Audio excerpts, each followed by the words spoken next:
आपने मुझे बुलाया? मैंने तेरा नाम पुकारा नहीं तो नहीं, आप सीटी बजा रहे थे तो मुझे लगा आपने मुझे बुलाया। मैंने आज तक जिंदगी में कभी तुझे सीटी बजा के बुलाया है?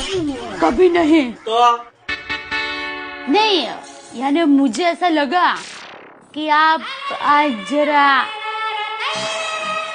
एंटिक मूड में है।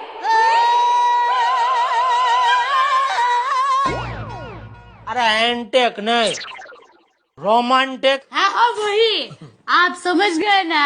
क्या? कुछ नहीं, मैं जाऊं किधर? घर पे। किसके? अपनी माँ के? नहीं, तो अरे अपने घर पे, और वो किधर है? किचन में। अरे किचन ही तो मेरा असली घर है। अरे जाती है तो जाने भाई, सुबह सुबह या करके डरा मत।